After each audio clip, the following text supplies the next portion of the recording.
The year is 2025. One day, a young man comes to a bank. When scanned at the entrance, it turns out he has a prosthetic arm. The clerk apologizes for the inconvenience, and the client is led to the vault, where 3 boxes rented under the name Attila are opened. The young man pulls the heavy metal boxes onto the table with one hand and unstraps his prosthetic arm. The clerk turns away from the disabled man, who then takes out a bionic arm from the boxes and instantly assembles it, attaching it to his shoulder. The clerk realizes too late that something is wrong. Attila throws the man aside and starts breaking into the boxes one by one. Finally, he finds a pouch of precious stones. But then the bank's security staff bursts in. The young man scatters them, but gets seriously injured himself. Nevertheless, Attila makes it to the corridor, where he is blocked by police officers who responded to the call. He takes a bank employee hostage and locks himself in her office. When the police break in, they see only a hole in the floor. With his last strength, Attila makes it outside, where his brother Aitor is waiting for him. Aitor rushes to help, and Attila hands him the stolen stones. Aitor runs for a motorcycle, although Attila asks him to leave him behind. Then, realizing he is only delaying his brother, Attila raises his iron prosthetic and breaks his own neck with one movement. Aitor rides away. The scene shifts to the memories of Maria Santos, the daughter of a famous athlete who trained as a long jumper from an early age, preparing to replace her mother. However, it was her sister Gabby who took up the sport. But the girl came to sports after getting a bionic leg prosthesis. The fact is that in the 2030s, the world was swept by a bionic revolution. New prostheses appeared on the market, significantly enhancing the abilities of disabled people compared to regular athletes. As a result, Gabby became a gold medalist, pushing Maria into the background. Meanwhile, in the present, the police quickly learn that Attila is a former top-rated boxer, a rising star in sports. When Bionics appeared, he staged an accident to get a bionic prosthesis, but the fraud was uncovered and his permit for the prosthesis was revoked. So this bounty was clearly obtained dishonestly. A detective asked to photograph Attila's tattoo, hoping to learn something from it. Aitor's colleagues express their condolences, and he shows them the loot when they introduce a new guy who is good with IT technologies. Gus scans the diamonds and finds out they are not as valuable, and the sum obtained for them will be small. But the hackers demanded $1 million from the athletes. Aitor suggests pulling off another heist and proposes creating a new Bionic, as now he knows how to do it. The men go to the stadium where Maria trains, and it turns out that Gus is her brother. Maria recalls how Gabby had her leg amputated due to a tumor, after which she received a bionic leg. Their brother grew up amidst constant training. Their father worked with one sister and their mother with the other. But after their mother's unexpected death, Maria's bond with her brother strengthened, and now he and Aitor have come to her for help.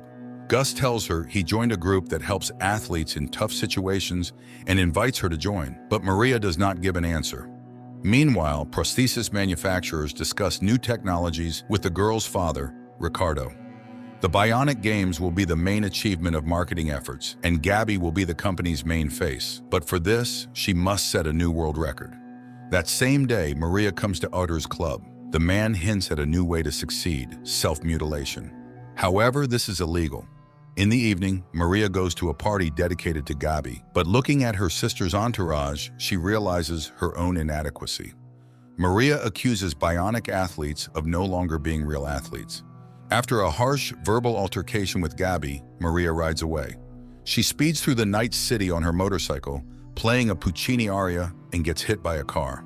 Waking up in the hospital, Maria realizes she no longer has her right leg. Gabby and Ricardo struggle to calm her down. Detectives find out that Attila's skull tattoo on his arm was the emblem of non-bionic athletes, and Aitor has the same tattoo. Together, they advocated for people's right to choose whether to be regular or bionic. The detective decides to follow Aitor. At this time, Gabby begins teaching Maria how to handle the prosthesis correctly. She forces her sister to drop the crutches and hop on one leg. Maria is thrilled that she will soon gain something new. Later, she undergoes testing. They show her a chip that revolutionized prosthetics because it captures all the impulses from the cerebral cortex and transmits them accurately to the prosthesis. Finally, it is implanted in her head. The girl receives her prosthesis and starts training. Ricardo is impressed by her determination, and Gabby advises on how to best use all the prosthesis's capabilities. Meanwhile, Aitor, with Gus's help, devises a plan to rob an armored truck. For this, he will need Maria. The detective continues to follow Aitor and tracks down Maria. He watches her training and sees technician Dario turn off her chip due to a power drop. The girl falls, not completing the jump. Dario and Gabby explain that if a 0 appears on the display embedded in her wrist, she will simply fall into a coma. Later, Maria meets with Aitor and tries to dissuade him from the heist, but he vows he is doing it for those whose lives were ruined by the appearance of bioprostheses. At night, the armored truck hits the streets of the city. Suddenly, the driver sees a blocked street and turns following the sign. But around the corner, Maria is waiting for him, pushing the vehicle with her metal leg. It flips over. The woman jumps onto the roof, opens the hatch, and throws in a stun grenade. But when the guards come out, Aitor appears and kills them. This shocks Maria. Later, Gus marvels at her naivety, and Aitor admits that it was her brother who planned the operation. He explains that a batch of chips will soon arrive in the city, and by paying the hackers, they will find out where and when they will appear. 10 former athletes, unfairly denied, will become bionic thanks to this. The girl accepts this, but asks her brother to stay away from Aitor. But he suddenly confesses that he always felt inferior in his family. The surviving guard recalls that a bionic attacked them. The detective suspects Maria as he saw her with Aitor. He checks the accident in which Maria lost her leg and suddenly notices that the emergency call came before the incident itself. The next morning, Ricardo tells his daughters that they will both compete in the Bionic Games, although they will be main rivals. The girls start intense training, observed by the inspector. He witnesses their argument, but when he tries to question Maria about the accident, she simply leaves. However, Ricardo and Gabby review the incident recording and listen to the strange call. But the father doesn't want to hear accusations against his daughter. But Gabby starts to think about what happened. And while the father trains Maria, Gabby repeatedly listens to the emergency call recording. Finally, the day of the Bionic Games arrives. Gabby takes the track. She must jump to surpass her own world record. The girl jumps and flies 15 meters, confirming her champion title. Maria goes second. She runs, push off, and Maria covers 17 meters, breaking her sister's record. Suddenly, their third competitor drops out of the games. Now the sisters will compete against each other. Gabby jumps and crosses the 18-meter mark. The stands erupt in cheers. World records are being broken by the champions right before their eyes. Maria accelerates for her second jump. Sensational! She takes the lead again, surpassing her sister's record by 25 centimeters. Aitor is informed of the place and time the case with the chips will be delivered. It's time for the third jump. Suddenly, Dario sees Gabby's chips charged dangerously low. He tries to stop the girl, but in vain. The technician warns Ricardo and Maria, but Gabby refuses to listen to her father and doesn't want to talk to her sister. Gabby runs and falls into the sand, losing consciousness. A cry soars above the stands. Maria is declared the new Bionic Games champion. Gabby is taken to the clinic. The doctors promise she will live, but the interface between the chip and the cerebral cortex is destroyed. Maria blames their father for this, and Gus reminds her of their mission. Later, Gabby wakes up and suddenly says she knows the accident was no coincidence. She heard Maria's favorite song in the background of the call and understood everything. Maria goes to Aitor and refuses to cooperate, and although he harshly reminds her of her debt to him, she leaves. That night, Aitor's men kidnap Gabby from the hospital, and Maria, having removed her prosthesis before bed, cannot stop them. The next day, she is forced to go to Aitor. He reveals his insane plan, according to which Maria must jump between 2 buildings to reach the chips delivered to one of the skyscrapers. The distance between them is 25 meters, while Maria jumped 18. So Aitor's helpers doubt her ability, but he reminds them of Gabby and promises to release her sister if Maria completes the task. Maria runs, flies, and breaks through the neighboring building's glass. She knocks out the guards and takes the case with the chips from them. Then she goes down to the garage where a car is already waiting for her. Maria's car drives away from the building. Arriving at the scene, Dario sees Maria's uncovered face on the footage and falls into despair, confirmed by the inspector. It seems the girl is not meant to be left alive. Maria notices a motorcycle chasing her. She stops by the roadside. The motorcyclist brakes in front of her.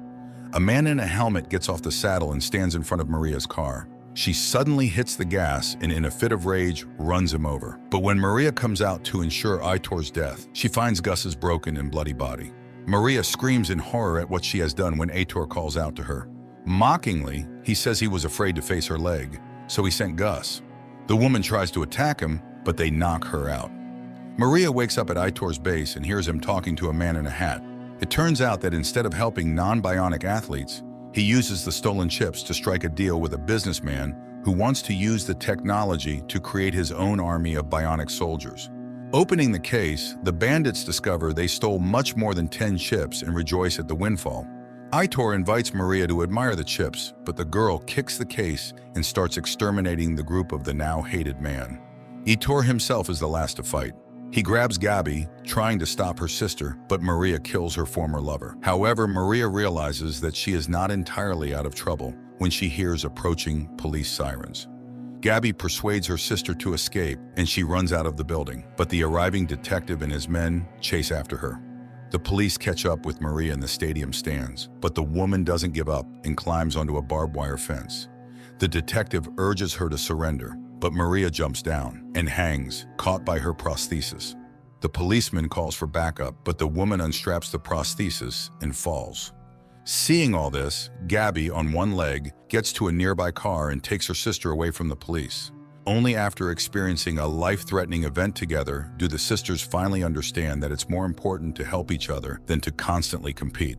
6 months pass. The sisters are on the run. The detective reports that the operation was successful as the stolen chips were found and Aitor's gang was destroyed. In reality, the fugitives live in an inconspicuous place, running a school for children with disabilities, igniting their passion for sports. Moreover, they maintain contact with their friend, technician Dario, who supplies them with modern prostheses. One day, Maria and Gabby meet with Aitor's former business partner. The nameless man needs a bionic army, and the Santos sisters prove to him that all he really needs are 3 highly skilled soldiers. At their signal, a bionically modified Gus emerges from the car, who, using new technologies, gained the ability to predict his opponent's next moves, significantly enhancing his combat abilities. The man in the hat is impressed by their skills and agrees to sign an expensive contract with the trio, which they intend to fulfill together. This is where the movie ends.